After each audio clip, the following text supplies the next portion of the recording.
All right, Sunday Golds. It is Wednesday, February the 11th, and we are just a couple of days away from opening weekend Florida State baseball. We are so happy to be back. Sunday Golds, a Florida State baseball podcast, and Ariya Masudi, Brett Nevitt. Brett, a little bit different this year for you and me as we do this thing remotely. I think our listeners have started to adjust to this, but some new video aspects as well for you and me to be able to do this. Fans can now join the show. We're doing this one live.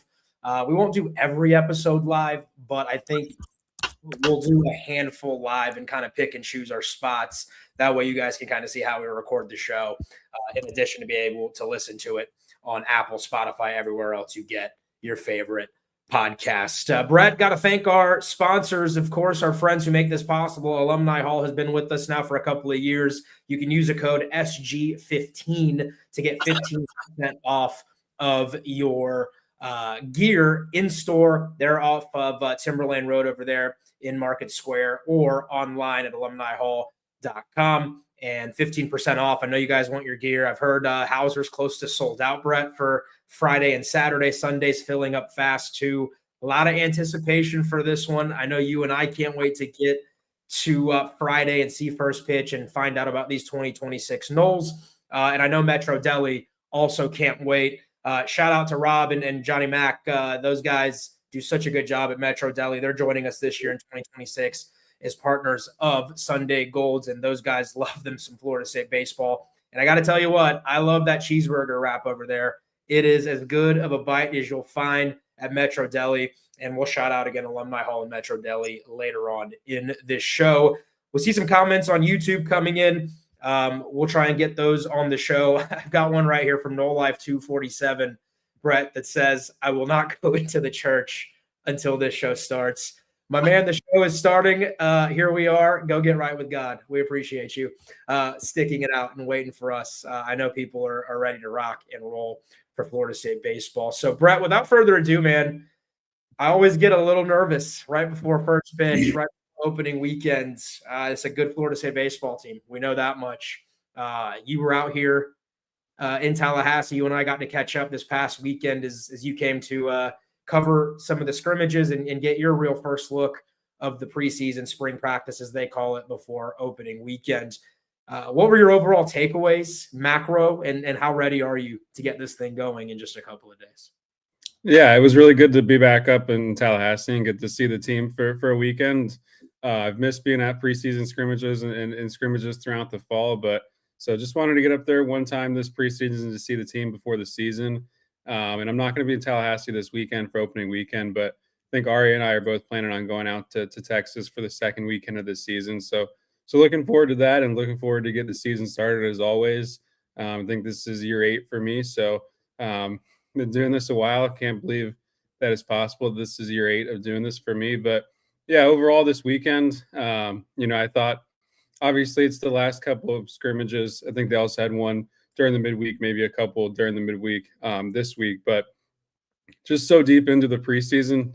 Don't want to take too much away from one weekend, but more so just try to figure out what's been going on throughout the entire fall and preseason and the full body of work that the guys have put together, just because I think that's what Link and his staff are going to go off at the end of the day, and not just his last weekend. But, I thought Wes and Beard both looked pretty good on Friday. And I heard that was kind of both of their worst outing throughout the preseason. Obviously, that's the hitters' last time facing them, and they faced them so many times, and they're getting more and more extended, so more and more at-bats against those guys. But overall, I thought both of them looked pretty good. I thought Cole Stokes and Bryson Moore also looked good on Saturday when they threw extended as well. And then, I thought positionally Hunter Carnes stood out to me just because there was some concern with the catcher position going into the season, at least about 10 days ago when Link talked last time. He had some real concern about that position. And now I think they're in a really good spot there. And I think Carnes looked really healthy and really comfortable.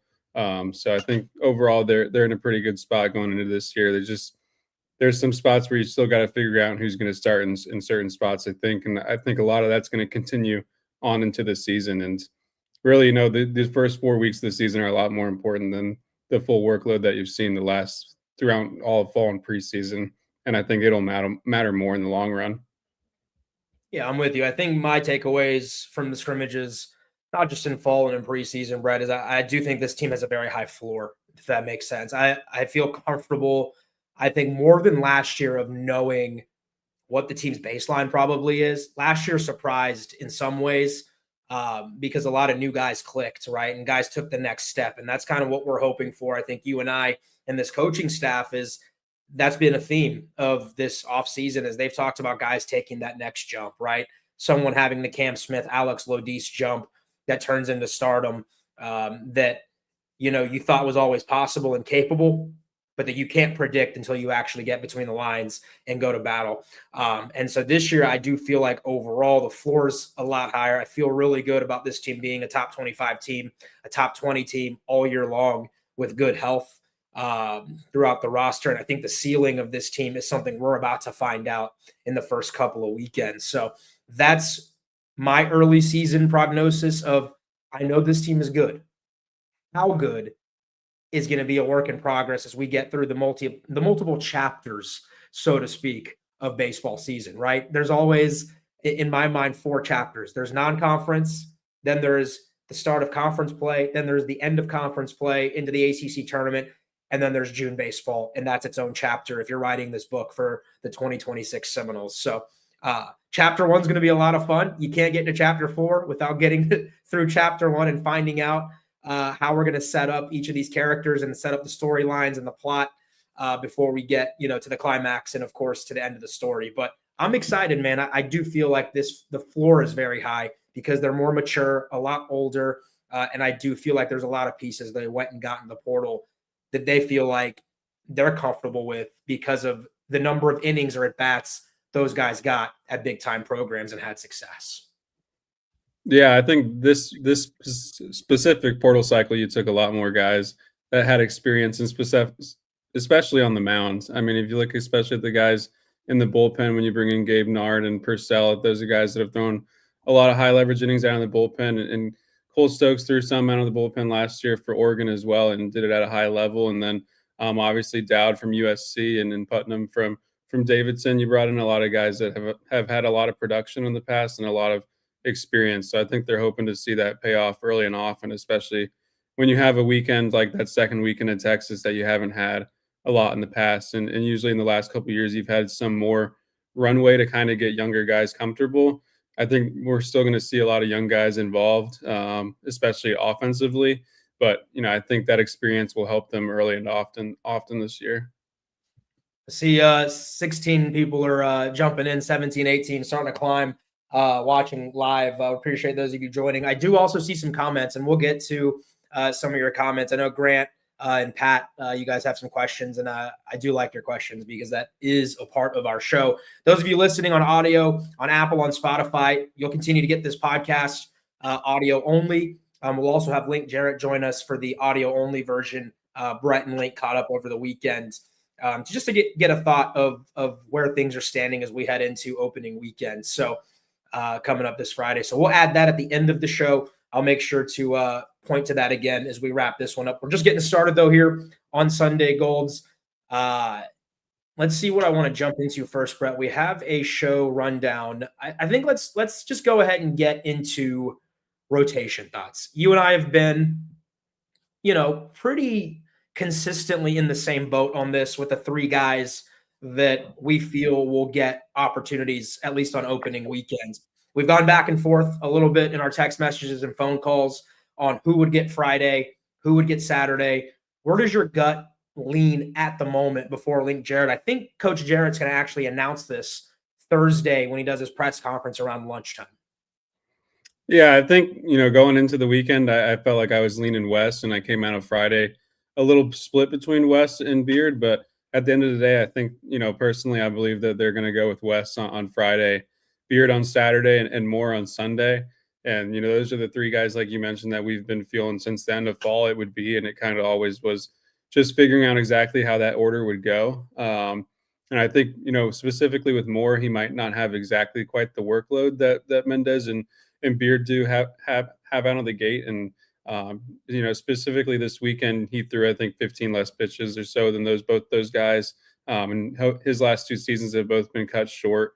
But I think they're really excited about him as a Sunday guy and the potential of that, just because of the consistency that he's shown has been almost exactly up to the level that they've gotten from Mendez and Beard as well. But Mendez, it's just, I think you're up to a 5-pitch mix now. You feel really, really good about that. Fastball, cutter, slider, changeup, curveball. And I think the changeup's in the best spot it's been for Wes since he's been here. And, I felt good about it going into last year too, but he kind of lost it. And, this year he's just throwing it harder, more like 80, 83, and just getting swings and misses consistently on it. Almost got as many swings and misses on the changeup as Beard did. And that's really what Beard's known for. And Beard, you'll see mostly fastball, changeup, I think, some curveball and slider as well.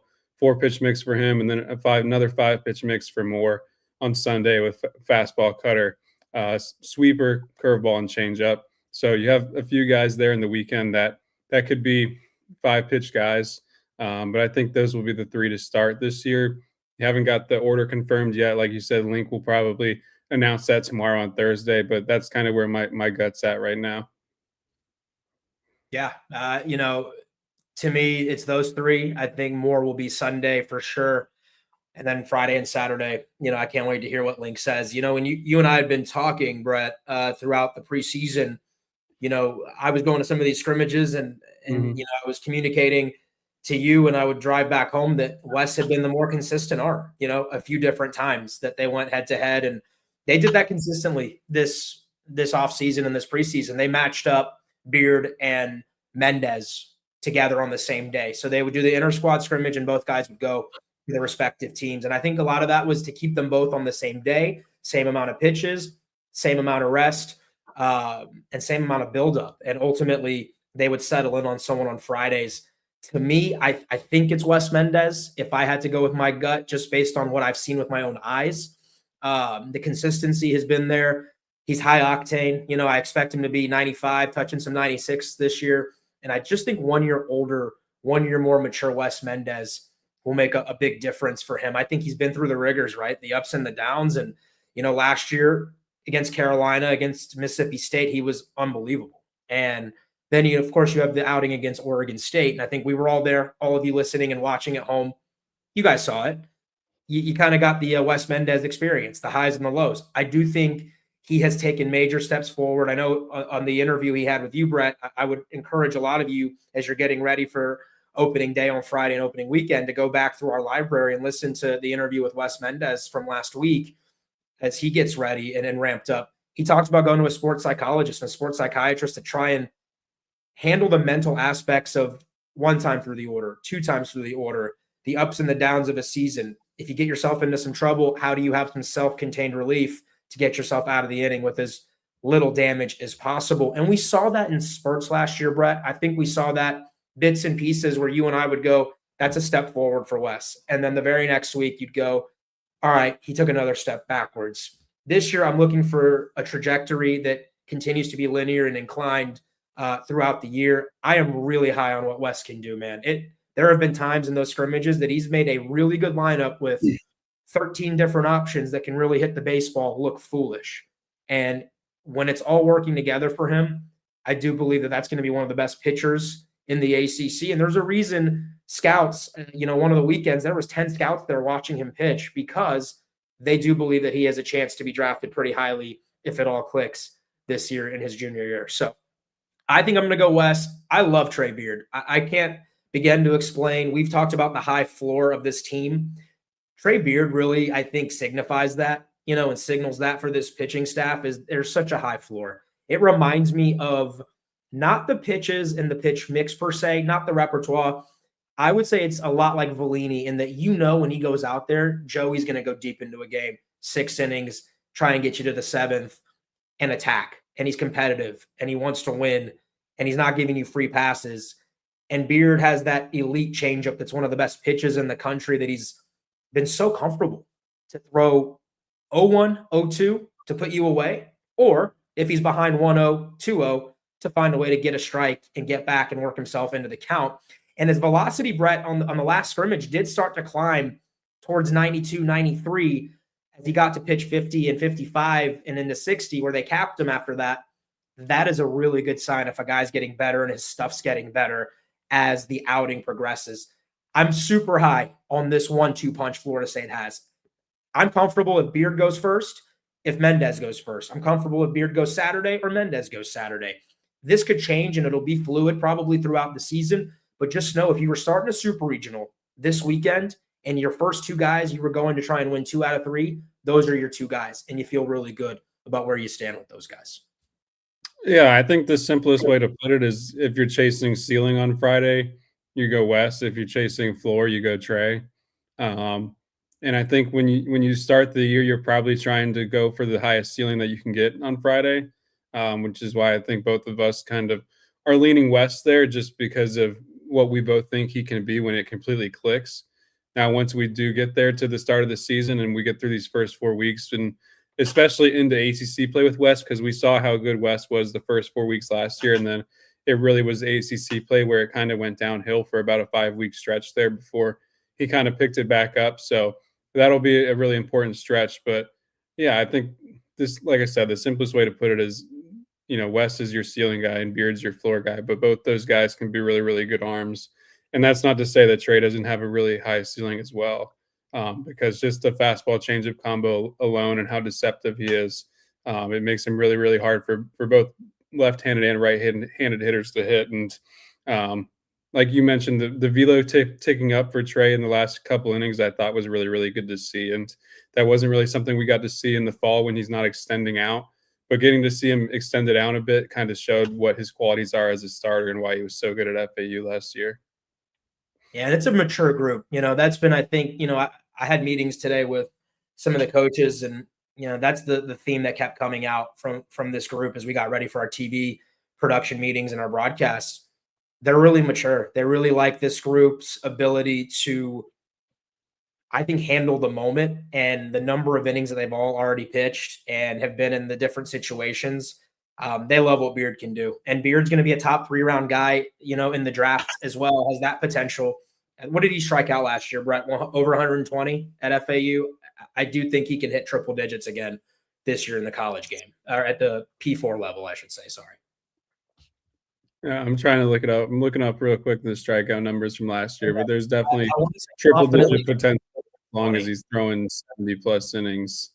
Yeah, last year, 86, 118 strikeouts. Okay, so right at about 120. It's going to be cool. I think you guys are going to like Trey Beard. The changeup is real. It's going to remind you of kind of the foolish swings that Parker Messick and Tyler Holton would get with the changeup. I mean, it has that ability to get guys to be that out of sync and out of rhythm. And he's a guy to me that can go 6-7 innings. And last year, Brett, we got to Oregon State in the Super Regional. Am I right? Did both guys go 7 innings between Bellini and Arnold? I believe that's correct. At least 6 got into the 7th. Yeah, I think maybe one of them. Joey came out with 2 outs, and they brought in Mason Martinez in the 7th. In the 7th. Yeah. Okay. So they got you deep into the game. And that's, I think this group can do that again. Let's knock on wood we stay healthy. You can't have a situation what you had with Crest and Leiter. I think that really put the group in a bind. Martinez being injured for much of the year didn't help either. But Moore is another one, talking to guys around the program. There's another maturity aspect that comes with Bryson Moore. He comes in from Virginia. Brian O'Connor's now at Mississippi State, but there was a model and a makeup to what kind of pitcher that he would accept and bring into Charlottesville. And Bryson Moore is that, right? Can pitch 4 or 5 pitches in his mix, competitive, strike thrower. They're not going to walk people at Virginia, and they're competitive as what. And Moore has been that. He comes in, the fastball's 92, 93. He throws 3 different off-speed pitches and variations to kind of get you off balance, and he just attacks. And he had a really good Saturday, I believe, when we were there, and did a really nice job in one of the innings where I think he struck out 3 in a row, something like that, against some pretty good hitters. I feel really confident about if that's your number 3, and that's the guy you're running out there against most number 3s, you're going to win that matchup, I think, 9 times out of 10. He's really good, and he's also a guy, Brett, in my opinion, that in some places could start on a Friday night. He has that ability in some schools, maybe even in the ACC, to be able to pitch on a Friday night. You have a really good rotation to start the season if you're Florida State? Yeah, I think all three of your rotation arms are going to be draft guys this year, and probably within the top 10 rounds or so, all three of them. I think more. There are days that it's going to look like a Friday night starter, and like there was a stretch there on Saturday where I think he struck out 5 guys in a row, and it could have been 6 if he had gotten a call on a 3-2 pitch that probably was a strike on the TrackMan zone, I think, but he kind of got squeezed a little bit. But yeah, when he really starts getting the fastball going, especially at the top of the zone, I think that really can be his strength is the fastball, and then also the ability to spin the baseball. You know, the breaking balls weren't necessarily as sharp or as hard as they were in the fall when I saw him the other day, but I think part of that is because they kind of added in the cutter and then took a little bit off both the breaking balls to consistently get those pitches in the zone, which I think he can do with both of those. So yeah, I think you have a solid three-man rotation here, and all three guys that are very talented and have the chance to pitch to the next level. Would you say going into the year you're more confident in this rotation as a trio than you were last year at the same time going into opening day or opening weekend? It's hard because I saw every single outing those guys had going into last year. And I felt really, really confident, obviously, with what Jamie was going to do. But I also felt extremely, extremely confident about what Joey was going to do because of how consistent he was all the way throughout.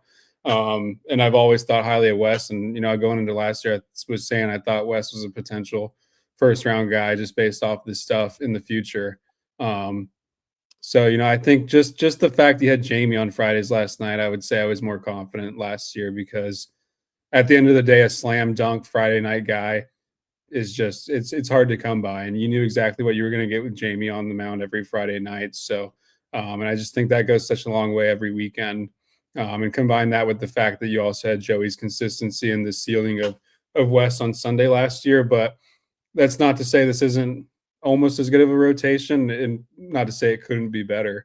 It's just I think the difference between your confidence level and knowing exactly what you're going to get on a Friday night going into last year with Jamie versus going into this year with either West or Beard. Like Jamie's just a different level of arm compared to what those guys are going into this year, I think. And that's why Jamie going into last year was part of being the number 1 pick conversation. Yeah, I think I'm on board with you in terms of you're not going to have another Jamie Arnold. That's very hard to replicate. That's a supreme talent. I think I do feel more comfortable in the 3 as a unit than I do from last year going in because I still didn't know what Joey and Wes would be on the weekends. I have a pretty good sense of what this 3 can be together and what the jumps will be. But I think we differ in that opinion, although I completely agree with you on Friday night. You knew every time Jamie Arnold got the ball, you felt like you were the favorite, right? Like you got the ball, he got the ball in his hands and you went, I expect Friday to be a win for the good guys. So I think the 3 that we think will be starting this weekend, it'll be, we think, some variation of Beard, Mendez, and Moore. Whether that's, we're confident Moore's probably the 3rd guy. Who the first guy is, kind of looking forward to Link Jarrett's press conference to confirm that. Brett and I have given our thoughts on who we think it'll be, but Link will be the one to confirm that. All right, Brett, what do we got in terms of, and this is one of the questions we've got here on YouTube. Let's see if I can pop it so that the fans know. All right, Grant says, first arm out of the pen. So let's talk some of the higher leverage guys going into the year and the roles that these bullpen arms will have. Yeah, I think your top arm out of the pen to begin the year will probably be Cole Stokes, right-hander from Oregon. Flamethrower, going to be the hardest throwing guy on your entire staff, I think, this year. And I think the biggest thing for Stokes is it's an elite slider in the college game, and he's going to be drafted because of that slider. It's a slider that FSU really hasn't had out of the bullpen from a right-handed pitcher really since I've been here, to be honest. It's probably the best one. I think it's the best slider they've had out of the bullpen since Wyatt Crowell. Jamie's slider was top tier, but coming out of out of the rotation instead. But Stokes is going to rip that slider often. He throws it for strikes. He throws it for swings and misses. Anytime he gets behind in the count because of the inconsistency with the fastball command, he can go right back to the slider and get back in the zone.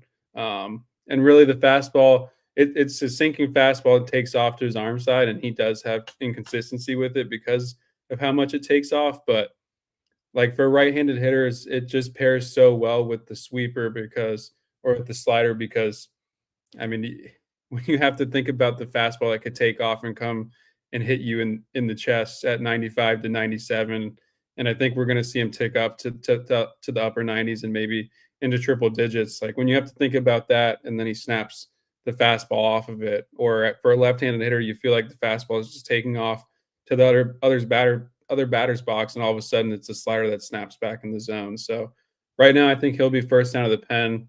When it comes to midweek, I think it's going to be Peyton Minka to start the year. I think he's earned it with the body of work that he's put together, and also with the summer that he had on the Cape, just really, really strong.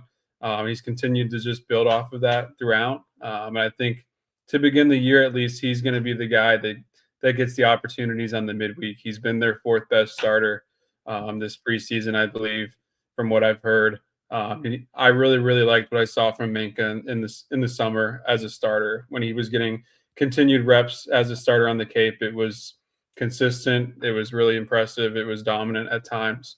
And I thought that, he would get some opportunities to start this year, and I think that will be the case to start the year. So, Ariya, do you want to pick your next bullpen guy from this list we got here? Yeah, shout out Johnny Mac. You got to go visit him, guys, at Metro Deli. He's working his tail off. I visited them today, and they're busy. They're slammed down there on South Monroe Street near the Capitol on Monroe Street. And find me somebody who loves FSU baseball more than Johnny Mac does. You'd be hard pressed. That's an OG right there, and you'll catch him in the gold blazer. He'll be there on Sunday, ready to rock with the gold blazers. So we do respect it here at Sunday Golds. I think, to me, I liked your pick of Stokes. I think he's going to be high leverage. Abraham's going to be high leverage. Nard is going to be a guy they bring in when they get a guy on base and they need some sinker balls. O'Leary has been promising. I think the velocity for him, there's more in the tank there as he gets going. I'm interested to see Lantigua as a freshman too, and what can he provide this season for you, because he was really impressive in the fall. Trying to think of who else that's of that group. That's the righties.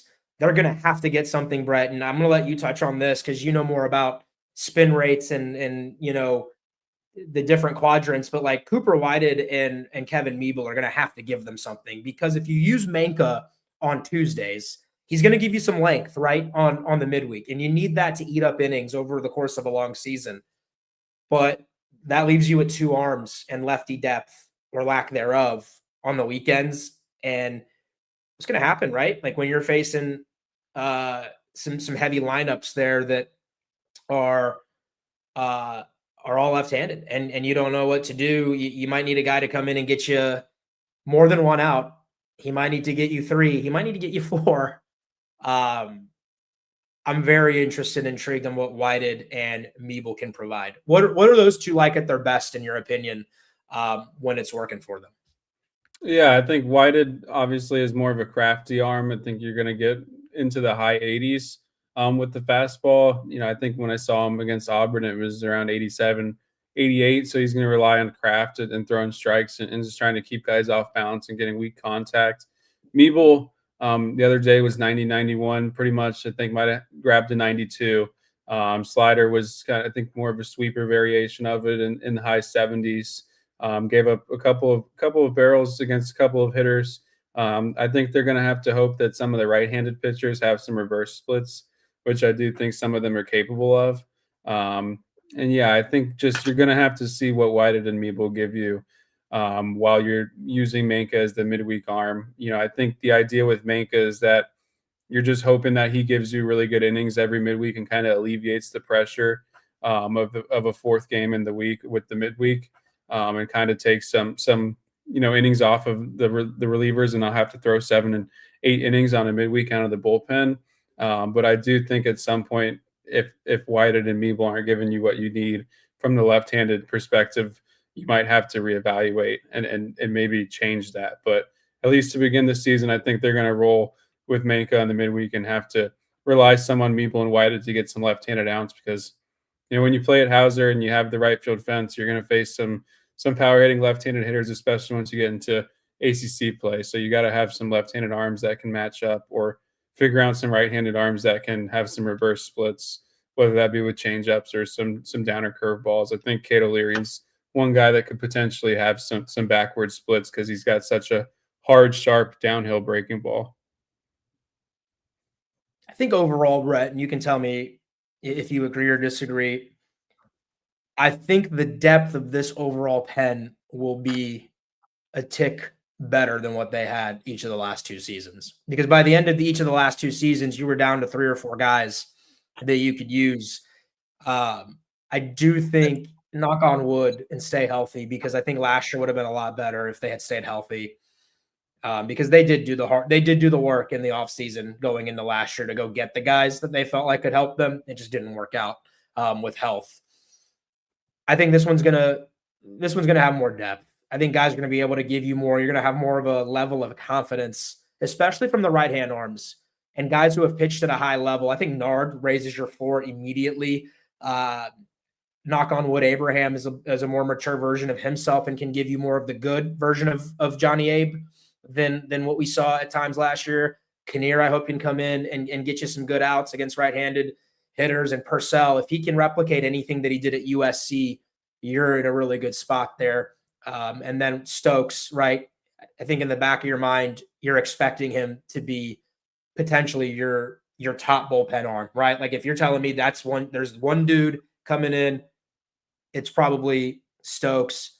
And I would say in the postseason, Manka would be your best lefty reliever once he's done with midweek, outings and the midweek games in the slate goes away, right, in the month of May. So I'm really high on this. I do believe it's going to be better. I have my question marks, but I think this thing is going to be trending in the right direction as we move throughout the season.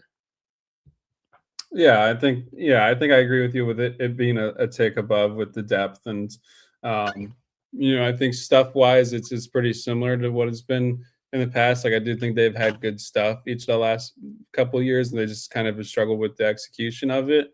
I think that's part of the reason they brought in some of these older arms that have actually executed on the stage before.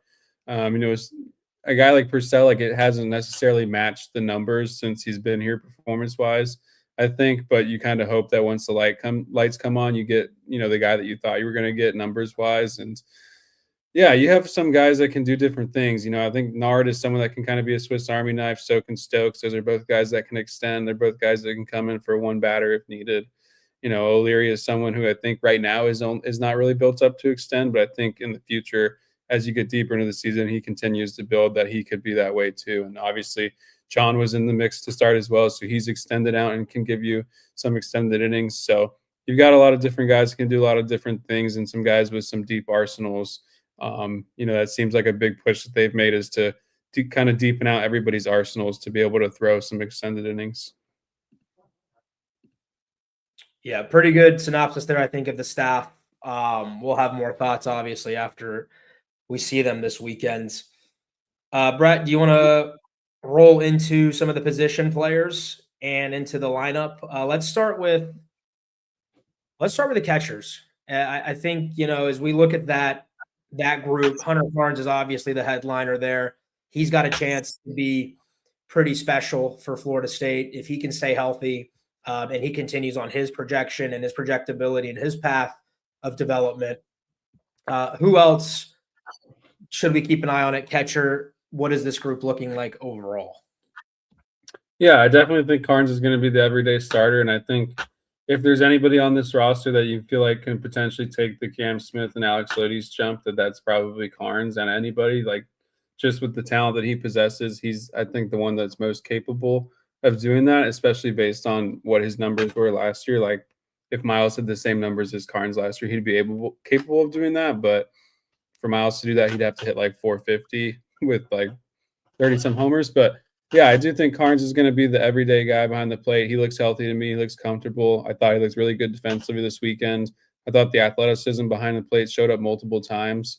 And I do think you're in a good spot behind him as well now. I think, Caden Fromell, the JUCO transfer, is someone that they trust and someone that built up trust while the other guys were out, just with the way he caught and handled a large workload in that time. And then Nathan Chamelio's back to health as well. Good to see Nate back out there this weekend, and I thought he looked comfortable. Threw a guy out on Saturday, and I think he had a couple barrels this weekend as well. So I think Chamelia and Fromell are both guys behind Carnes that they trust to give him some days off. But I think the hope is that Carnes is your everyday catcher and someone that you trust both offensively and defensively to be a real impact contributor for you and a potential All-ACC catcher. Carnes, I think, has a shot to do some seriously special things, like you said. You're going to need him to be able to protect Miles, like you mentioned as well. When you look at options for guys that can protect Miles, to me, that's where that conversation starts on, is Miles the number 2 hitter? Is he the number 3 hitter? Do you bat Miles cleanup?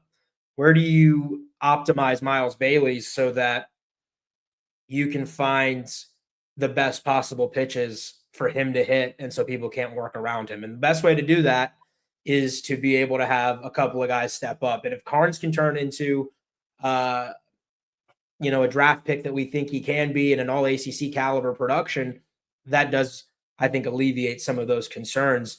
His second scrimmage back of when he was hurt, he had a hand injury, so he missed some of the end of fall and early parts of preseason. He comes back in the second scrimmage and he homers to dead center, right? And it's a majestic blast, and it kind of just reiterated the talent level that Hunter has. I feel good about Chamelio behind him and Fromell. Chamelio was out for a little bit too, recovering from that ankle injury, and Fromell stepped in when they had no other catchers, and him and Mookie Rodriguez did a really nice job of providing some stability there for the group. So that's kind of where that's looking. The infield around Miles, and then let's talk about where we think the guys will line up in the field, and then let's talk about how you protect Miles Bailey in the lineup a little bit further. Yeah, I think the guys next to Miles in the infield, I think at second base, it'll be Gabe Frazier. At short, Cal Fisher, and at third, Carter McCulley to begin the season. I feel pretty confident about that coming out of this weekend, just based on how we know Link likes to line up his infield and the type of athletic and defensive profiles he wants to have on the infield. With Gabe Frazier at second base, it's a pretty similar situation to Drew Farrow when he came in a couple years ago. Drew and Gabe both worked at short for pretty much the majority of fall and the preseason. Obviously, Link does move guys around a lot on the infield, and I think he always does that. But with Frazier and both Farrow, they were brought in to be shortstops originally, and but in that last week of preseason or last week or two of preseason, they moved those guys to second base. And like Farrow a couple years ago, Link has really liked what he's seen with Frazier at second base and the way that the athleticism plays there, the way he's able to make the double play pivot. Link always talks about how hard that is and how important it is. And we saw how good Drew was at that, how many double plays they turned the last couple of years. And I also thought that Frazier looked really good at second this weekend. I think there was just some inconsistency with the arm accuracy at shortstop. I don't think there were any concerns with the arm strength. Like, he has a lot of arm strength, a plus arm, but the accuracy of the throws were inconsistent at times, I think was the concern there. With Cal at short, I think he's just earned Link's trust there more than anybody else on the roster that can play short to this point. Cal has improved his game clock a lot from when I saw him in the summer playing short. I felt like in the summer on the Cape, there were times where he was getting sped up playing short after playing third during the season. But talking about someone that came in as a middle infielder, to me, seeing Cal this weekend, I thought he was a little leaned out from last year. And Link has also talked about the physical shape that he's in, and he's in a good enough physical shape to go and play short. I do think you'll be a little limited range-wise compared to last year and what Alex was able to give you.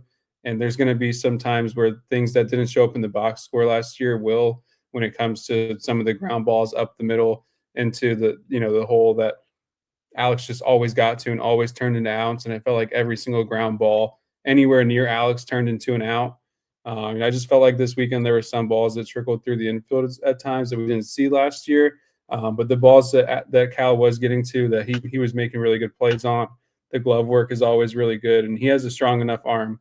He showed that last year. The arm is strong enough to go and play short every day. And then at third, I think with McCauley, it's just he's by far the best defensive option at third base with Cal playing short. Just athletically, arm strength wise, it fits there the best of anybody that they have. And I think when you combine that with the offensive success that he's had recently in the scrimmages, Link talked about in his last press conference that McCauley's had a really, really awesome preseason. And I thought he had a really good weekend this weekend at the plate when I saw him. So I think when you combine just the defensive skill that he has, and also the bat and how it's trending recently, that he's going to end up being the guy at third to start the year. Yeah. I'm intrigued with what they're going to do in the lineup and in the field, because to me, it seems like they've got 12 to 13 guys they feel really good about at the plate, that think they could get at bats. And that number could be as high as 14, that they feel like will do a good job of handling the at bats. They're not sure about the defense and trying to optimize the best infield defense they possibly can. It's going to be hard when you try to compare this thing to last year. I mean, it's not easy. You had Lodis and Farreau, who played together for 2 seasons in a row at short and at second. Not only was the chemistry perfect, pretty much, they were both extreme athletes that could transition and both play shortstop or second. And that's what gave you the ultimate amount of range at short, at second, the chemistry combo. And to me, for my money, the best middle infield in college baseball last year. There's just no way to replace those two. And so I think they've had to try and find guys who can have a good defense. It may not be an elite defense. It might be a decent defense. And Link trusts himself and his staff to be able to coach and develop that part of the game specifically. They're really good at it. And they have a track record of developing infielders at everywhere they've been, Link specifically. And, I think he's betting on early season.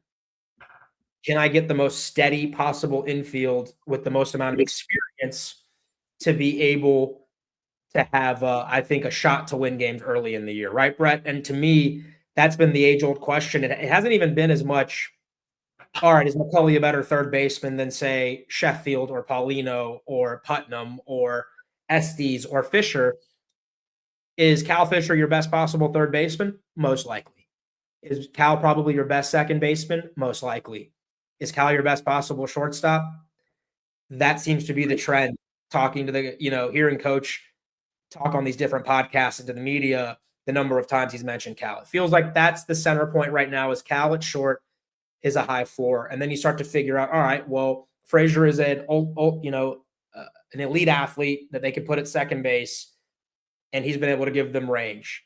He's been better at that than, say, a McCulley or a Putnam, right? Or a Paulino or a Sheffield when they try them all at second base. Then Estes gets in the mix, right? But you feel like Estes if you're putting him on a spreadsheet at the plate, is a tick below each of those other 3 or 4 names going up against guys that throw 92, 93, 94 miles an hour. So then you have to figure out this combination of at bat versus in the field. And I think, if McCauley gets the start at third base, they will have felt that Carter has given them the best overall shot defensively at third base, where the bat is not as big of a drop off in the plate. And that means he's shown you something at the plate in the preseason that has given the coaching staff confidence to stick him there. And if that's the case, and we'll find out on Friday, I don't think Link knows yet 100% what's going to happen. I think that would be a step in the right direction for Florida State. I would feel pretty good, right? That the coaching staff saw something in Carter McCulley for him to start at third base. I'm not sure that's an indictment on someone like, you know, Eli Putnam. Maybe it is. You know, maybe he's not the right fit for third. Maybe the athleticism is not there. Maybe he profiles best as first base, but you already have Miles Bailey at first base. So there's this puzzle, and it's a long-winded way of me saying I think the coaching staff is going to give a lot of guys opportunities in the first weekend at a lot of different spots, and probably give a lot of guys opportunities in the midweek and the first 2 or 3 weekends of non-conference play before they settle in on something that works. Because you don't know yet until the lights turn on and some of these guys respond to the adversity a game situation presents itself. So, you know, my gut says it's McCulley at third base right now, based on conversations I've had. They haven't settled in on that. It could be Putnam. It could be Estes could do it. They can move Fish to third base. But I feel pretty confident in what you said that opening day, that's probably where they will lean at putting someone in the field. Yeah, I think that's your middle infield. I mean, that's your infield in general. I think it's Miles locked down at first. They like Frazier and Fish up the middle. And I think they've figured that McCulley's given them some athleticism at third base and a steadiness, and the game has slowed down enough for him to be able to not just give you at bats, but he's also shown you something in these scrimmages at the plate. And you and I were there over the weekend. He did hit well. There were some really good at bats against some good arms. And if you get that version of McCulley, then I think you're in pretty good spot there, especially if you consider he's probably going to hit somewhere between 7 and 9, right, in the order, and try and bolster your lineup down there at the bottom of the order. Yeah, I think when it comes to Putnam at third, like you said, I personally have come away from a couple of looks just thinking that athletically that it really is mostly just a first baseman athletically, and Paulino is kind of in the same exact bunch right there right now. I think him and Putnam, you probably would feel most comfortable playing both those guys at first base, but with Miles, those guys both just move into the designated hitter conversation more so. I do think your best offensive lineup would come with Putnam at third and allowing some of those other guys to get opportunities at DH. But ultimately, I just believe that Link's going to put out the lineup that gives them the best chance defensively on the infield, combined with the offensive stuff as well. But Link is not going to put someone on the infield between second, short, and third that he doesn't trust and that he doesn't feel like they fit the athletic profile. So yeah, that's how I've kind of landed on McCulley. I know some people have been surprised by that, but not just throwing shots out there. I've kind of been thinking about it for a while, and that's just where we've landed at this point. And it makes some sense, right? He gives you experience. Link loves experience and older, more mature. That's kind of been the theme of our podcast. If you've been listening from the beginning, is this team has a higher floor because of the maturity and experience that comes with it. So I think McCulley was a guy that I was just going to add that McCulley was a guy that they were comfortable having at short last year behind Alex, and that was where he worked mostly. But just going through, I guess they've figured that he's the best possible at third base, which I always thought would probably be his best profile, being 6'5", just movement profile wise. So, but he's always been someone that they talked of highly defensively. They talked about him defensively multiple times last year. Yeah, Brett, I can't stress this enough. They're going to give multiple guys opportunities this weekend, next weekend, and the weekend after.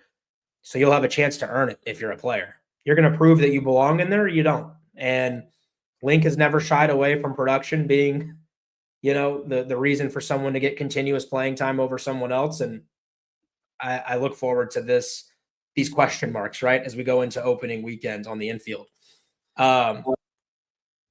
Outfield, what do we think there? I think most people want to know Chase Williams or Dowd in center field. Who's in right between Delamolier and Stutzer? Are there some wild cards at play in the outfield that we should know about? How does that outfield look? Yeah, I really believe that both Chase and Dowd are going to get looks in center field the first few weeks of the season.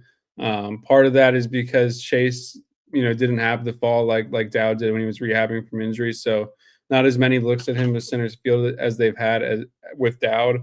And Chase played left last year while Dowd played center. But I've always felt like Chase profiles is best in center, and that was the reason he was sought after as a prospect coming out of JUCO, was because of his defense and his athleticism, specifically in center field, where he won a Gold Glove in JUCO baseball. But I do think both those guys will get chances. Dowd has really good reads and gets good jumps off the bat. It's just, if you were to look at the scale, it's probably two grades below on athleticism from Chase. So you have to think about that when you go to other parks, and because Hauser, it is left field is probably just as much ground to cover as in center. But when you go to other parks, center usually is going to be where you have the most ground to cover. But I do think both those guys are going to get looks in center to begin the year, and whoever's not playing center is playing left. When it comes to right, I do think it's Brody and Stetzer there. Link has really raved about Stetzer and what he's able to do, especially with his athleticism, and he fits the athletic profile that they're really striving for. And I think he can impact every game with his athleticism. But I don't think we should overlook Brody either. Link has also talked about the development that Brody has undergone at the plate, and Brody and Cal are the only guys that have made it to year 3 under Link so far. When it comes to position players, there have been some other pitchers that have made it there, but they're the first 2 guys to make it to their 3rd year. We've seen what kind of development they can do with offensive players year to year. So obviously the numbers last year for Brody weren't great, and the K rate needs to come down, and he needs to hit better against right-handed pitchers to be an everyday player. But I do think he'll get the opportunity at least to start the year. I felt like he's looked really comfortable in right, especially handling the fence.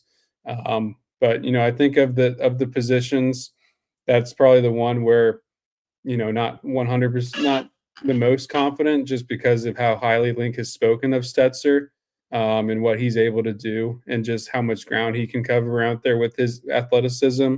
But I do think if he's not starting on opening day, he would quickly work in right field or DH to get some at bats pretty quickly.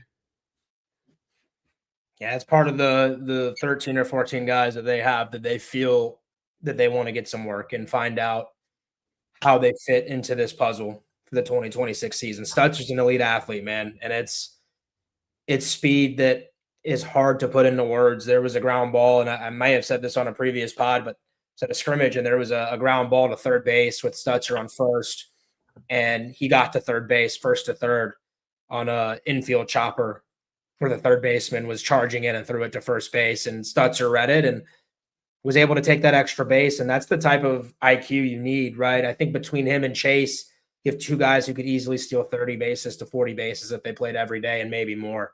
Stutzer's athletic enough to get opportunities in the infield, and they've given him some chances there and cross-trained him there because they know that they may look at that at some point if it comes down to getting his bat in the lineup. And say a scenario presents itself that Brody and Delamalier and Stutzer are both playing at a high level, and you want to get them both in the lineup, you got to figure something out. You want to know that Stutzer can also come into the infield if he needs to. So he's been impressive. That outfield with Chase and Dowd, I've got 2 guys there that I feel can really move a little bit and go get the ball, especially with Chase in center. I think Dowd's going to get some time in center this weekend, to be frank. I think they will split those opportunities probably over the course of 4 or 5 games over the, maybe even 6 over this first weekend or 2 in the midweek at JU. So looking forward to that there. They've had Sheffield in the outfield some.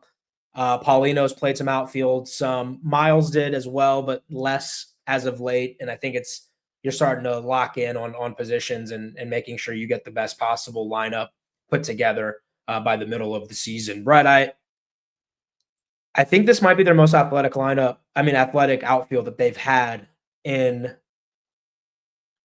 is it in Link's tenure? I think. To me, especially if Stutzer goes out there and right, defensively, I think that's as good as it gets, gap to gap, especially at Hauser. I don't know how it's going to play when you go to bigger parks. And Brody's made such a big leap defensively in right field that you're in such a good spot going into this season with eliminating, some doubles in the gaps. And you and I raved about how Tennessee was so good at doing that a couple of years ago. And the defensive run saved and that ability. So I do like the options there. Yeah, I think when Stetzer's out there, if he was to be the third guy to go along with Chase and Dowd, that it would definitely probably be the most athletic group they've had out there. I think, with Brody, you could make an argument that that's even across the board, where you'd probably say obviously Chase is Chase, maybe Dowd's a little, maybe a grade higher or just around the same as Max, and Gage is probably higher than more athletic than Brody, but yeah, I definitely think that they have a really capable defensive outfield and they feel really comfortable about where they're at there. And I don't want to leave Noah Sheffield out of the mix either. I think he probably is fifth in the pecking order, but I do think Sheff is another guy that's going to get opportunities, whether that be in a corner outfield spot or at a DH spot. And, Link talked about later on in the pod that they were going to work him in the infield a bit on Saturday too, which they did. So I think Sheff's another guy that they're trying to move around and figure out exactly what the position is still. But, he's another guy that could work in some at-bats as well. All right. Let's talk leadoff, potential DHs, and how we would try and sandwich guys around Miles to get the best out of this lineup overall. Yeah, I think first on DHs, we've mentioned a lot of the names. Putnam, obviously, I think probably leads off that conversation. Sheff, like we mentioned, Stetzer's in that conversation if he's not playing right field, and same thing with Brody. Kelvin Paulino Jr. is a big one in that conversation. I think Kelvin, even though he's a freshman, might have the very best hit tool on this team. It's just an extremely advanced ability to hit and to square up the baseball and barrel and consistently produce barrels. I mean, I think at least half of the at-bats this weekend, he had probably more than half the at-bats turned into a barrel in hard contact. Just consistently hits, and there's just a ton of rhythm in what he's doing at the plate. Obviously, Putnam is the guy that has the production from college in the past, and I think he's hit 35-plus homers in the last 2 years, and we saw the power against Auburn and Pensacola. So, I think maybe he gets the chance to start day one just based off the experience and the prior production. But, I think these are all guys that are going to get opportunities early on at DH, and that's going to be the spot where they have to try to give multiple guys opportunities and chances to work their way in. Because, like I said, with Putnam and Paulino personally, just, I feel like they are first baseman right now. And then with Sheff, he's probably a step behind the rest of the guys defensively in the outfield. And then with Stetzer and / Brody, it's just, you can only have so many guys in the lineup when it comes to the outfield. When it comes to leadoff, I've talked a lot on here in the past, and we've talked about Braden Dowd that, I felt like he was probably going to be your leadoff hitter, and he just fit what you want there, and he fits the profile of a leadoff hitter. But getting to see Chase back in action this weekend, which you didn't get to see in the fall because of the rehabbing from injury, it kind of opened up my eyes to what that would look like. Right away on Friday, he led off the game with a single up the middle, and within 3 pitches was standing on third base. So it just feels like when Chase gets on to lead off a game, you're up 1-0 instantly. Like that's how quickly he can impact the game and make something happen. And it would be a much different leadoff profile. Chase is someone who wants to swing, and he's going to swing early and often. He's not going to be someone that takes a bunch of pitches and walks much. But ultimately, like when it comes to Chase, that's what you want him to do. You want him to swing. You want him to put the ball in play, because that's when he makes things happen, especially when the ball's on the ground. Pretty much when he puts the ball on the ground, it feels like a 50-50 chance that he's going to get on base. So that in itself is a 500 OBP. So I think even when he's swinging a bunch, the OBP is still going to be pretty high, and his average is always going to be high. And in my opinion, speed doesn't slump. Like, he's not someone that I think you would have to worry about going through a slump for very long just because of the speed. And the small ball aspect of his game has taken a massive step forward. We saw him execute multiple bunts this weekend, which is something he couldn't really do last year. But Dowd still is a very good option as leadoff hitter. He's someone that has great bat to ball. He's going to be on base a lot. But I think when if you do move Chase to the top, that gives you the potential to lengthen the lineup out and balance it out a bunch with Dowd dropping him down, whether that be to 4 or 5, or even just dropping him down to 2.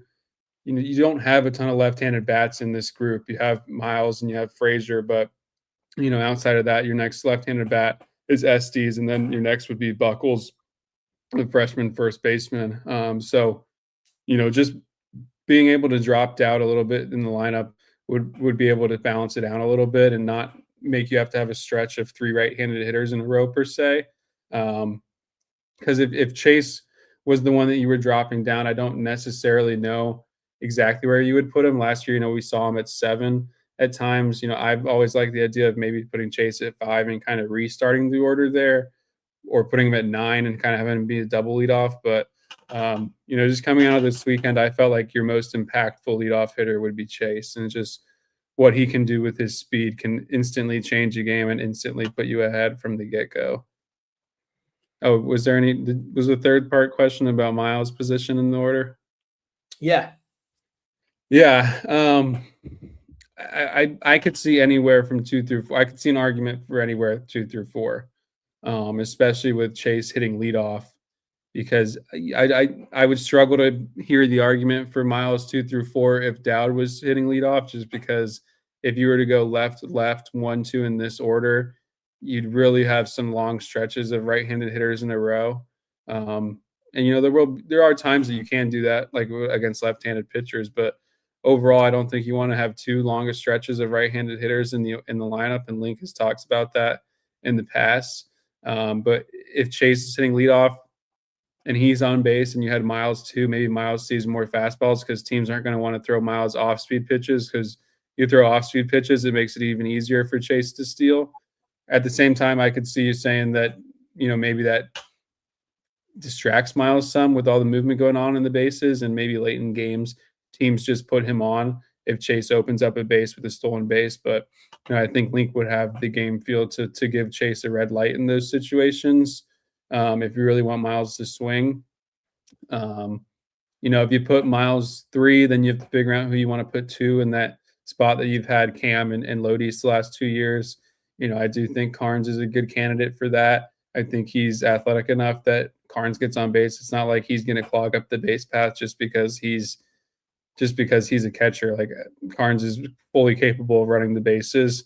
And I also could see Miles 4. That's something that you could have him in a spot to drive in a lot of runs. My only thing there is, are you starting to lose some at bats in that scenario from him? And that's the other thing with hitting second, is you just get more at bats for who you feel like is your best overall bat in the order. But there's so many ways you could do it with Miles. But in my best guess projection, I had him hitting 3 with Chase leading off, and with Carnes hitting second and Cal hitting 4. I think in that situation, you could pick your choice of the right-handed hitters between guys like Cal and Putnam, Paulino, whoever your DH is. So there's different ways to go about it. And I think wherever you have Miles, he's going to have a good year. But it is important to have him protected to make sure that he can get enough pitches to do the damage that he's capable of on a consistent basis.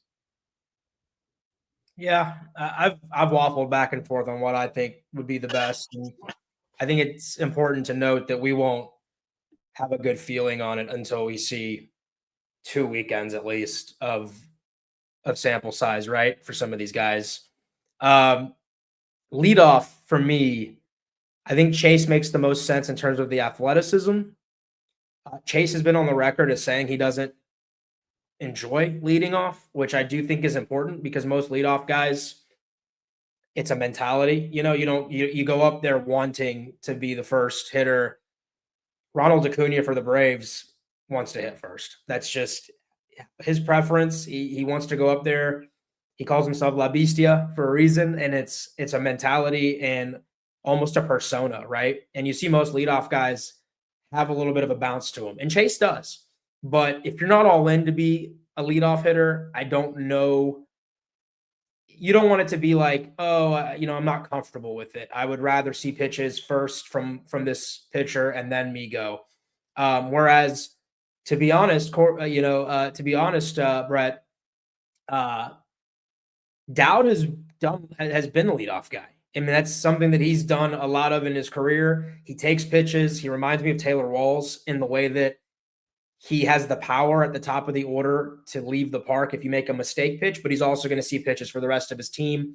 And he's more than comfortable just hitting a single up the middle or doing whatever it takes to get on base. He works walks. He has on base percentage that's been higher than Chase's. We'll see if Chase can give you that higher floor of a player and on base percentage, and I like the switch hitting ability because it does lengthen your lineup if he can go lefty or hit righty. Now that doesn't present any issues, right? With guys batting, multiple lefties in a row or multiple righties in a row, that gives more options to the staff if Chase leads off and does it well. But I also think the actual quality of the at bat matters. And I think Dowd at the top would be my pick if we had to go opening day. But then that raises the question of then where do you put Chase, right? Would you go right behind him at 2 to have the speed at the top of the order? Would Chase be a better fit 6 or 7 at the bottom to try and give you kind of a reset there at 7? Or would you put him at 9? And that way you have basically double leadoff hitters, right? You have 2 leadoff hitters back-to-back 9 and 1. Then that presents the question, Brett, of you want Chase to have as many at-bats as possible and for him to have as many opportunities to get on base as possible. And so that makes sense to put him at the top. All of that to say, I'd like to see 2 weekends to see how everybody does before I make that decision. And I like what you said. If he gets on first base, Chase might steal 50 bags this year, and that might be conservative on my end. Yeah, I mean it's a conservative pick, so I look smart later in the year. But yeah, man, it's a good problem to have, I think. And if Chase is all in on it and he's hungry to be the leadoff guy, I don't see why not. And again, it does allow for more flexibility and variability for your order in the way that you position lefties and righties because of his ability to switch hit. So that's my take on that. DHs, they'll find at bats for guys throughout the year between Putnam and Paulino and Sheffield and Stutzer and Dallin Malir. Maybe McCulley fits into that as well. I want to go on record as saying Kelvin Paulino will be a star in this conference. He is a special bat, man. It's so polished for his age, and he's so unintimidated in the box. And he reminded me of when Jaime Ferrer came to campus his freshman year, and you didn't know much about him, but you knew every time he got into the box, it was fearless, and he was going to hit 300. And it would be pull side, it'd be opposite fields, it'd be gap-to-gap power, it'd be 4 power.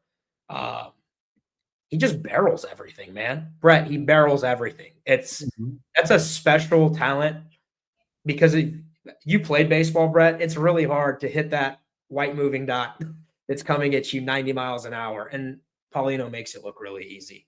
And seeing the number of times in scrimmages that he's been disgusted with himself, man, and he barreled something and he just didn't get rewarded is the type of competitor I like to see in him. And I've talked to his people that are close to him, and they've said that he's always hit and he's always been confident and he's always hit against some of the best arms in the state of Florida and the travel ball circuit in the state, all across the Southeast in general. And he is a pure hitter, and they are going to find ways to get his bat in the lineup, I think. And it's just going to depend on how everyone else does and how he does in terms of what sticks. Putnam had 40 extra base hits last year, man. That's not nothing. I know it's at Davidson.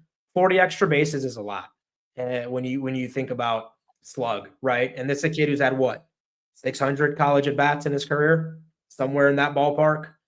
He knows what he's doing, and I have no doubt when the lights turn on and it's time to be a gamer, this kid's going to find a way to make an impact, like he did against Mississippi State. You mentioned in Pensacola, he just showed up and he hit one into the wind. That would have gone over 400 feet, right? Pretty special. So could Stutzer's athleticism find him in the order as a DH? If not in the field, maybe. We'll see. Sheffield's done really well this fall and this spring. He's hit, and it's not a surprise to me with the last name. Like, he has one of the best hitting coaches of all time whenever he wants it, right? And dad. So a lot of opportunities. I feel more confident about the guys at the plate than I do in the field right now.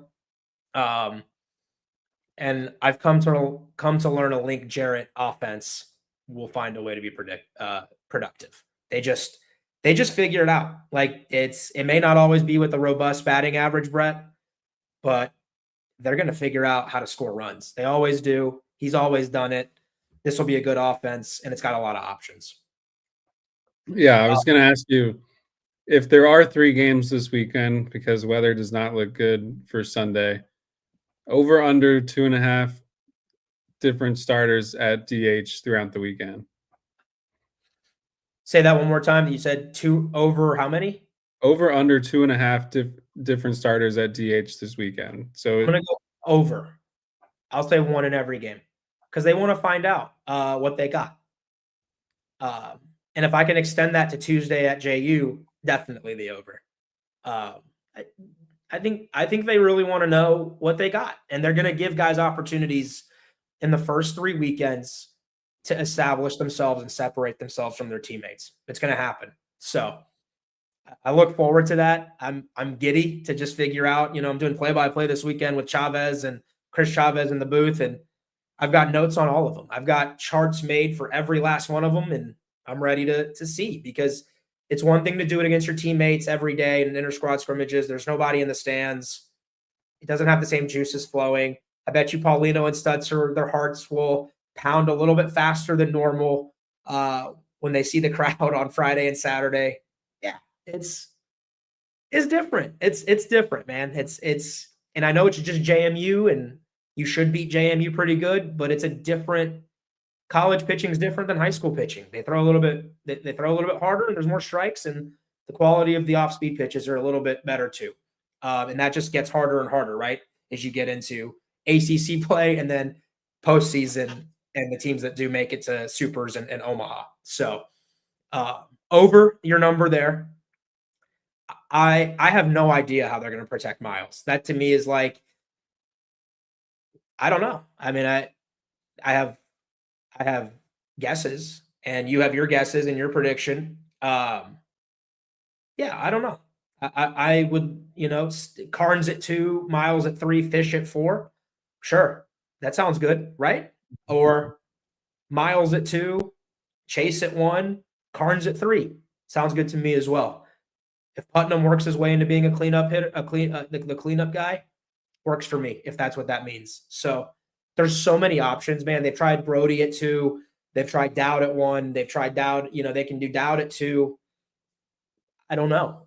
I don't think Link knows. I genuinely don't believe Link 100% knows what his lineup will look like on Friday. I think he's going to wake up Friday. I think he's going to ask Jen, his wife, what do you think? And then he's going to make a lineup, and on the way to the park, he hopes it works out, and he's going to do 3 different ones, I think, an opening weekend. And we'll see all together. All of us together will find out what this group can do. Let's see. We got a question on YouTube. Sorry for those of you listening on audio only. We've got some from YouTube comments. We appreciate you guys watching. Stutzer's high school stats. I'd have to go back and find them. I have them in my chart for the weekend for the broadcasts, but I do know he was a running back and wide receiver at Pope High School in the Atlanta area, and he was awesome as a football player. And people are excited to see Stutzer play baseball year round and get the regular reps in a fall and a spring and a summer because of the talent level. But I want to say Stutzer was pretty good, and he played shortstop, didn't he, Brett, in high school? Like, he's done that as well. Outfield, second base, he can do a little bit of everything. Yeah, he has. And like you said, he's a multi-sport guy, but I just looked on Max Preps and could only find stats for football and not for baseball. But you said you might have them somewhere, but probably you can hear them from Ariya on the broadcast this weekend, and he'll have them there. But yeah, I mean, Link has spoken extremely high of him, Trout levels of high of him. And we'll see how that develops. And I'm sure he's someone that will be in there as quick as possible, if not on opening day. Personally for me, the last lineup, like my last best guess for the lineup, and like you said, Link literally does not do a lineup until the day of. He refuses to write down a lineup until the day of opening day because he's scared of jinxing someone and getting someone hurt if he writes out the lineup before that day. So I really don't think Link has the 1 through 9 for opening day yet. But personally, my best guess, my last one, and then you can give yours, Ariya, if you want to. I'm sure it's different just because we've sent each other back and forth lineups daily, different ones over and over. But I think my latest one was Chase leading off with not Fisher, Carnes hitting 2, Miles hitting 3, Fisher hitting 4, with Dowd hitting 5, and then having Brody and Putnam hitting 6 at DH, Brody 7, with Frazier hitting 8th at second, and McCauley hitting 9th at third base. That was my best guess as of this afternoon. Brad, that feels and that's a good beat writers practice and exercise. I'm gonna lay off of making a lineup. Oh yeah, publicly. So I will let them handle that. I will be happy with whatever they roll out there, and I know it's going to change probably 3 times over the weekend. If you had to choose, though, where would you put Miles? I like my best hitter hitting second. I've said that on past podcasts. Just for what they can bring to the table. Most people put their best hitters at 3. I want Miles to hit as many times as possible. That's why I want him at 2. You don't want to put him at 1 because you want those 30 home runs to count for something with guys on base.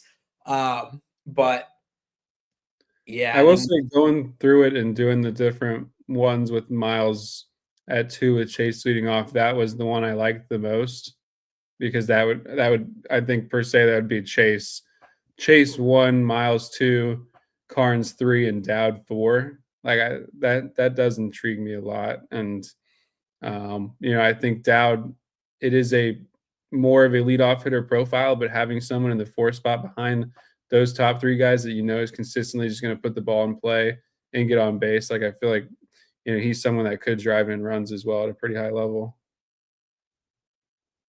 Yeah, here's my thing too, though, Brett. What if Hunter Carnes ends up having the best overall batting average on the team? I'd be comfortable with him at 2. Yeah. If Carnes is 370 with 18 home runs and 65 RBIs, dude, that's pretty awesome. And he's capable of it. He, at the end of last year, you guys all watched, right? It was really, really advanced. He took over weekends at times. There was one game against Miami. He hit 2 home runs. Brett, you were there. Both were majestic, man. He's hit opposite field homers. It's the complete tool, and a lot of people expect him to make that jump this year into stardom. Yeah, I think, I'm cool with a lot of different things. I have my thoughts on what the best possible lineup is, defense aside. That to me includes a Kelvin Paulino somewhere. And is that DH? And then that means figure out, is it Paulino and a Putnam? That gives you a very high-end lineup, in my opinion. But then you have to figure out where to put them in the field. And I'm glad I'm not Link. I'm just glad that I don't have to make that decision. All I have to do is talk about it, have a good time. We're spoiled. We get to have a lot of fun doing this show. And I know there's some rain in the forecast for Sunday. I have no idea what they're going to do, guys. If you have tickets for Sunday, I know I have tickets for my family for Sunday. So we'll see. Will they do a doubleheader? I'm not sure. I would imagine if they did, you could use your Sunday ticket to get to one of the games on Saturday. If not, they would let you use it for another weekend. But I can't say that for sure. And that's Seminoles.com will figure that out and be able to put that out for you in FSU Baseball's social media accounts. And there is some serious rain in the forecast for Sunday. There's different and varying projections on when it's supposed to clear out and when it's supposed to arrive. Saw some projections that said it'll be gone by, lunchtime. And then that comes down to, is James Madison able to stay in town? What's their flight schedule? Is it charter? Is it commercial? What their schedule looks like? I don't know. There's so many things that go into things like this, but beautiful weather on Friday and Saturday. Heard in the 70s, Brett, and Tallahassee is finally got some Florida weather for us because it's been cold up here. You came back and you immediately were like, "Oh man, this is not South Florida. This is the cold you can feel."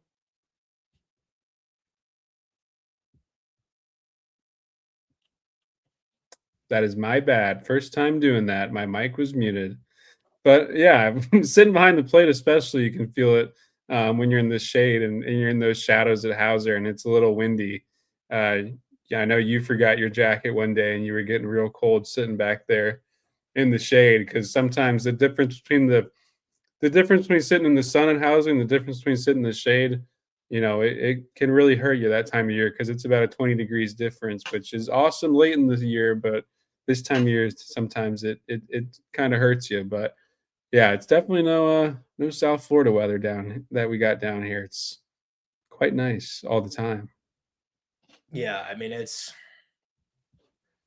cold in Tallahassee. It'll be good though this weekend, so I'm excited for that. There's been opening weekends where it has been chilly, and so this is going to be a nice change of pace. They even moved the game back from 5 o'clock to 6 o'clock on Friday because the weather was supposed to be pretty good, and they're going to give people an extra hour to be able to make it to the ballpark. Get off at work at 5 o'clock and not miss first pitch. So good stuff there. Brett, JMU preview quickly. I think this will be the last thing we do for tonight. The fans of Sunday Golds and the fans of FSU baseball, you guys are the best because we're an hour and 20 minutes into this lengthy preview, and the number of people watching live has grown 80 minutes into it than where we were 20 minutes into it. So you guys are sticking in with us. I know you guys can't wait for opening day. JMU, Brett, this is the fourth time in the last 5 years, 3 straight against Marlon Eichenberry's Dukes. It's a program that's been hit pretty hard by this era of transfer portal. And it used to be a program that could develop its own talent, have some guys get old and stay old and be pretty good. It's not that program. With all due respect to Coach Ike and what JMU is in the Sun Belt Conference, they've been rated each of the last couple of years for their best players. Mancini went to Vanderbilt after last year, and then Jackson Logar, who you and I were impressed with last year in the rotation for the Dukes. The pitcher was 93, 94, is now at Mississippi State. So Brian O'Connor figured that out pretty quick because JMU and Virginia play each other in the midweeks and figured out that he wants him. Disgusting slider for Logar, but that's no longer at JMU. So I think it's going to be a different type of challenge. It's not your teammates, although JMU hasn't played outside much. If you thought it was cold in Tallahassee, it was very cold in Harrisonburg, Virginia, and they had snow. And those of you who have followed the news know that there's been some record-breaking Arctic blasts and storms in the Northeast, in the DMV area as well, over there in the state of Virginia. So I expect FSU to take care of business. It would be a surprise to me if FSU dropped one. They have a lot of new names, and so because of that, I don't have much for you that would mean a whole lot. They got some JUCO transfers from Chipola, from the state of Florida. They got some kids from Florida Southern and D2, and their rotation will have some familiar names from last year who were in the pen starting this weekend. They asked me not to release their rotation, so I won't do that. Out of respect to Coach Ike and the phone call that we had to kind of learn about his team. Yeah, Brett, you played them 3 years in a row. You know what to expect. They didn't hit very well last year. They had a poor record.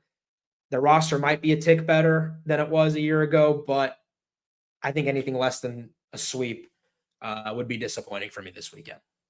Yeah, it's going to be the 4th time you've played them in the last 5 years, and you haven't lost to them in those previous years. So, yeah, definitely expecting the same thing, the same result from the past years. Yeah, we'll see if they get a 3rd game in. I personally haven't gotten to look too much into James Madison yet. Hoping to do that tomorrow to see what they have. But like you said, programs like that in the transfer portal era just really hard to sustain what they've had in the past. And we've seen really good players, though, on their rosters each year, I feel like. You mentioned Logar last year.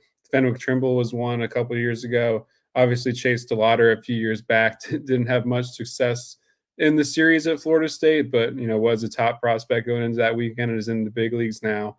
So they've always had talent and with every roster that they've brought, but they're yet to pick up a win in those few past trips that they've had to Tallahassee. So, it's kind of funny how they've kind of become the annual season opener at Dick Howser Stadium. But, it always seems like a pretty good first game that's pretty competitive and low scoring. And then in the past, the second and third game when they've gotten to play it has kind of gotten away from James Madison. But that first game's usually always pretty tight. Don't make big, assumptions based off the first game offensively. I talked about it so much last year. The first game of the year is usually the worst game offensively because everyone's trying to be the guy to hit the first homer and do the first big thing. Alex started last year 0 for 5 with 4 Ks. I think his season ended up pretty fine in the long run. So, I think that first game should be pretty competitive, and then, see what it looks like the rest of the weekend from there. Yeah, just make the basic plays in the field. Don't give JMU extra outs, and let's get our way to a sweep here, right? Let's get to a good start to the season and really feel good, and then the fun begins when we go to Arlington and get to play 3 pretty good baseball teams out there in the Rangers ballpark. So, Brett, awesome stuff from you, man. This was a lot of fun with the comments. Thanks for those of you on YouTube who have commented and joined the show as well. Feel free to ask questions on here as the season goes along. And we have an email you can send us at sundaygoldspod@gmail.com. Follow us on Twitter, on X, I should say, and share this with your friend. Like and subscribe. Thanks to our friends over at Alumni Hall and Metro Deli. Those guys make this possible. And a special thanks to you for listening and watching 90 minutes or so of a season preview. We hope that you can break it down over the next couple of days. Link Jarrett will announce his rotation and maybe some more info as well Thursday at around lunchtime. And I think FSU is streaming that live as well. So you guys can tune in. I want to say it's 11 a.m. Sounds right. And I'll be there. Chavez will be there. I think Brett will be watching and making sure he's covering from the friendly confines of Palm Beach. Brett, anything else you want to add, man? I'm ready to wrap this thing up. And I know we want to point people to Link Jarrett interview that you and him caught up. It'll be audio only added to the end of this show. So those of you watching this live right now on YouTube and on X won't be able to get that right now. You can listen to it later when we put it on demand. Anything else, my man? No, I was just going to say that when I talked to Link was on Saturday before the last scrimmage of the weekend. So they hadn't made any decisions up to that point. So nothing like that on there, but there is some good information from Link in there from Saturday morning when I spoke to him. But other than that, just excited to get another season underway. Always love watching college baseball. I think it's, some of the best baseball you can find, and really enjoy covering it. So just excited to get another year underway, and going to be listening to your voice a lot more this year on the broadcast. Looking forward to it. Yeah, I know you're sick of it already. So thanks, my man. All right, good stuff. This has been cool. I like this new format we have where we can watch and record remotely, but also in this very high specs and a lot of tools and gadgets to be able to play with on here. So next live, Noel Cab asks, I don't know. I think some of the instant reacts might be live. I think that might be me and Brett jumping in maybe on a Sunday or something where we can go live and do this pretty seamlessly. I would think if we're together on the road, it may not be that easy to go live. And him and I plan on going to a couple of road trips this year together and covering some of those. So, I think some of the weekend recaps we might do live as an instant react type of thing, but we'll see how it goes as the year goes along. Man, good stuff, Brett. I think that's going to do it for us here on Sunday Golds. We appreciate you guys joining us here on YouTube.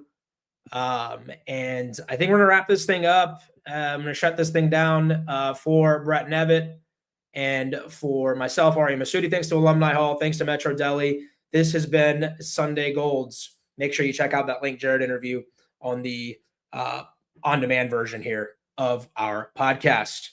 Talk to you guys later. See you on Friday. Those of you at Hauser, come say hello to me and Chavez. We'd love to chat and talk with you. And I think Brett and I will talk with you after the end of the weekend. Hopefully we play 3 games and get good weather in Tallahassee all weekend long. For Brett, I'm Ariya.